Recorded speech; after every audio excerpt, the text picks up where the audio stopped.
Hey guys, it's Krystal, and as summer is coming to an end, I wanted to quickly talk about two of this year's best budget phones. Earlier this year, Apple dropped the new iPhone SE, which packs an amazing camera, the internals of an iPhone 11 and 11 Pro for a very affordable price at $399. And even more recently this year, Google surprised us with the Pixel 4a, which also has an amazing camera, double the storage of a base iPhone SE at an even more affordable price at $349.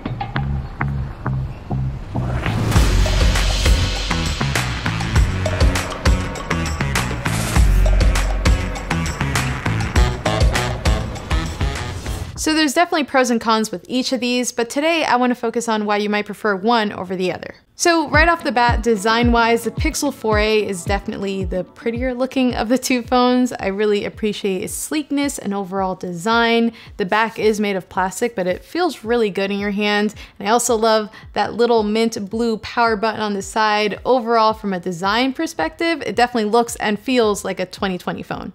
Moving over to the iPhone SE, definitely doesn't have that look and feel of a 2020 phone. Don't get me wrong, internally, it's great. It packs the same A13 Bionic chip as the iPhone 11 and 11 Pro, but when it comes to looks, it's essentially packed into an iPhone 8 body, so it just definitely looks like an older phone. Now, something both of these do have in common is that they're both 2020 face mask ready with fingerprint readers. The SE has it on the front and the 4a has it on the back. And if you ask me which one I prefer of the two, I would definitely go for the 4a because it's just more naturally placed. I could just pop it up and open up the phone, and with this, kind of have to fidget a little bit. I wouldn't say it's a deal breaker on the iPhone SE because it works really well, and ultimately, I'm just glad that I have the option on both phones. When it comes to form factor, they're pretty much the same size. The Pixel 4a is a little bit taller, but they feel basically the same in your hand. The Pixel 4a does have a much bigger screen though, a 5.8-inch OLED display compared to the iPhone SE's 4.7-inch LCD display. With the Pixel 4a, you do get those OLED benefits, deeper blacks, and it surprisingly gets pretty bright.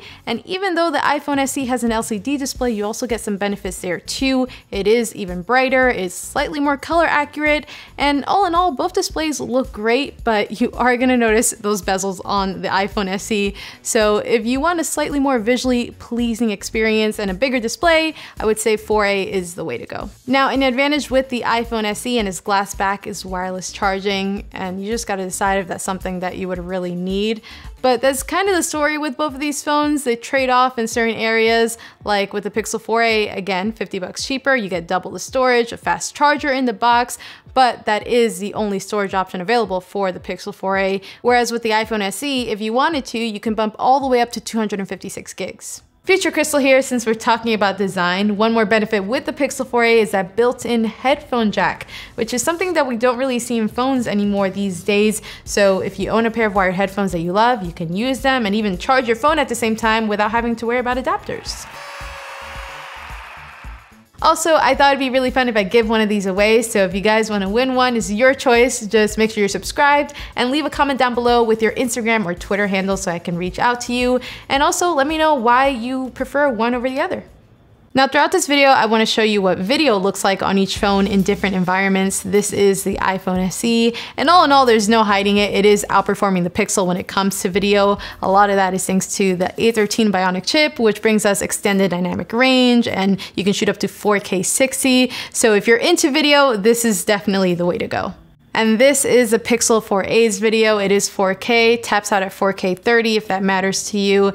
And while the iPhone SE is crushing it when it comes to video, the Pixel 4a does pack a really impressive camera, as you'll see throughout this video. It even has things that the iPhone SE doesn't have, like night sight. Speaking of pictures, both cameras are single shooters, both rely heavily on software processing, and if you're wondering what they look like in an indoor environment like this, here's what the Pixel 4a looks like, and here's what the iPhone SE looks like. Both are great shots. I would say the Pixel 4a definitely feels a little over sharpened, but I'm not mad at either. Now, both phones do have portrait mode and both do a great job, but it is worth noting the field of view is much wider with portrait mode on the iPhone SE if that matters to you. So here's an example of portrait mode on the Pixel 4a and the iPhone SE standing from the exact same distance. As you can see on the iPhone SE, I'm entirely in the frame, where on the Pixel 4a, it's more punched in. And if you wanted to match that on the 4a, you would have to physically move further back. So those are the rear cameras. Now let's take a look at those selfie cameras while we're still indoors. Before we head out, I want to take some pictures in here and see how that looks. Immediately, I am loving the wide angle on the Pixel. So let's shoot one of those first.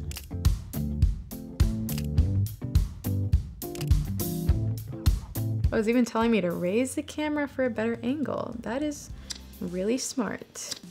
I also love how it tells you where to look. And here, iPhone SE, definitely more closer in.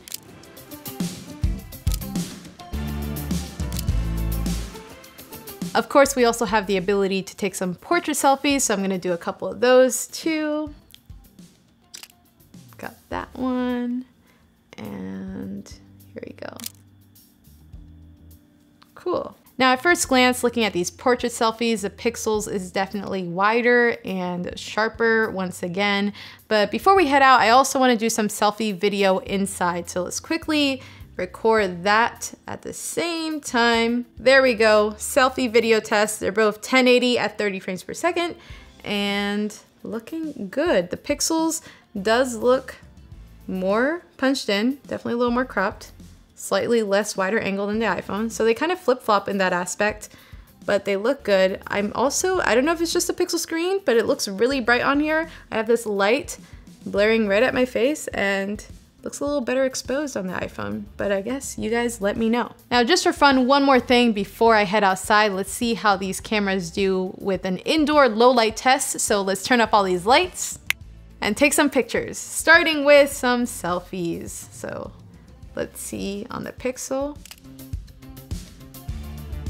and iPhone. Also, here's a look at a rear camera picture in that same lighting.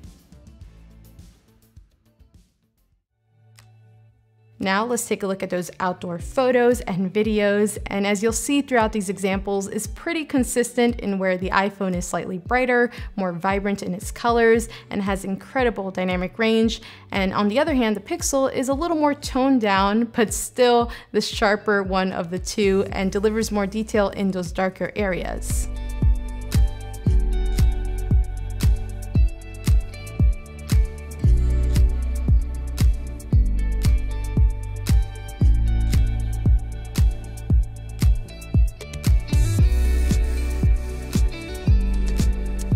I also want to give a shout out to these amazing murals that I captured while making this video, and also a reminder to keep speaking up because the fight for equality is nowhere near over. So keep talking, make sure you're registered to vote because every voice counts.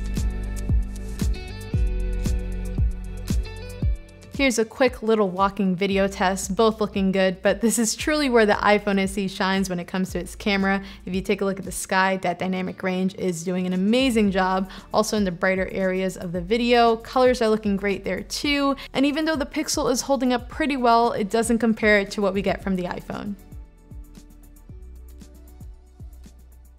When it comes to low light photos though, the Pixel 4a is truly the winner here because it has night sight. I took some photos in my very dark and dim closet, and as you can see, the Pixel is not only better exposed and brighter, but keeps more information in. I even tried turning on the flash with the iPhone, and yeah, still prefer the Pixel's picture.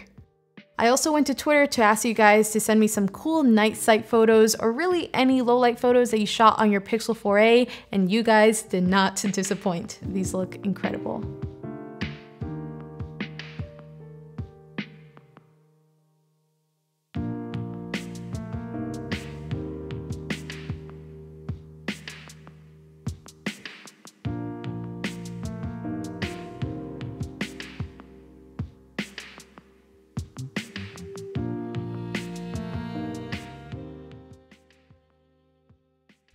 So there you have it, iPhone SE versus Pixel 4a. There are pros and cons with both, as you have seen throughout the video. And the good news is no matter what phone you pick up, they're both pretty future-proof. Obviously with iPhones, software updates are always guaranteed for years and years to come. But Google also guaranteed 3 years of software updates with the Pixel 4a, so you're covered there too. And let me know which one you guys prefer in the comments below. But thank you for watching. Don't forget to enter that giveaway in the comments, and I'll see you guys later.